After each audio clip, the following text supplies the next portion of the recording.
The night descended upon the city like a black shroud, enveloping everything in its embrace. Emily and I sat by the campfire, gazing at the stars, when suddenly an idea struck us to explore the old abandoned factory standing on the outskirts of town. Strange rumors surrounded the place. Stories of missing people, mysterious sounds, and glowing eyes in the darkness. "Jake, this could be dangerous," Emily said, touching my hand. "Maybe we shouldn't go." But my thirst for adventure outweighed reason. "We're together, Emily. Nothing will happen as long as we're together," I reassured her, but inside I doubted myself. As we approached the factory, an unfamiliar anxiety began to grip me. The massive abandoned buildings loomed eerily in the darkness, and the silence around us was so deafening, it felt like time had frozen. "Are you sure this is a good idea?" Emily repeated, looking at me with her concerned eyes. "Yes, it'll be fun. You'll see." I smiled, but my words sounded hollow in the darkness. Passing through the factory gates, we found ourselves inside its abandoned walls.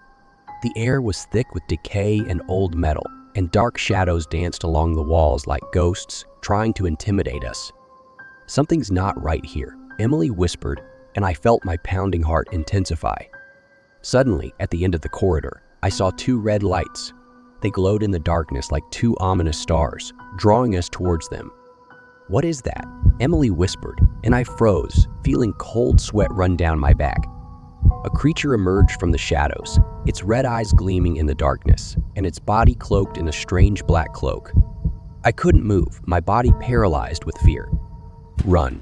Emily screamed, and as if waking from a dream, I dashed forward, following her. The creature pursued us, its dark cloak billowing behind it, like the mantle of death. We ran like animals, trying to escape, but its dark eyes were always ahead. Finally, we emerged from the factory, but the fear remained with us, like a shadow.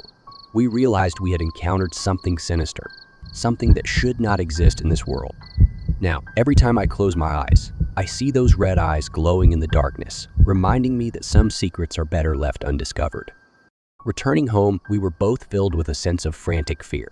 Emily clung to me as if I were the last anchor in this world, and I tried to appear strong to support her.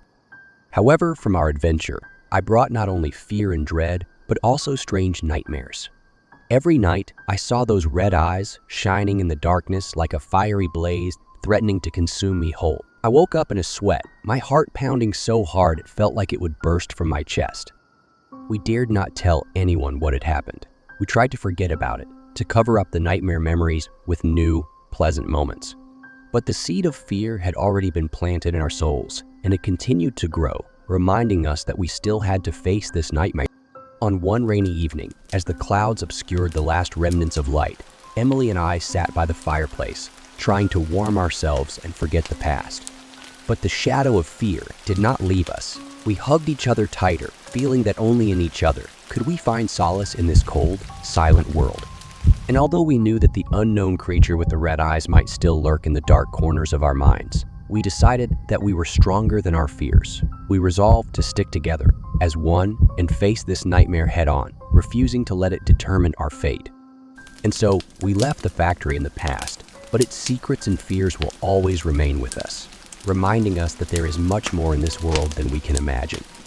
But we decided to embrace this challenge, to move forward, no matter what, and to be stronger than the darkest of our nightmares.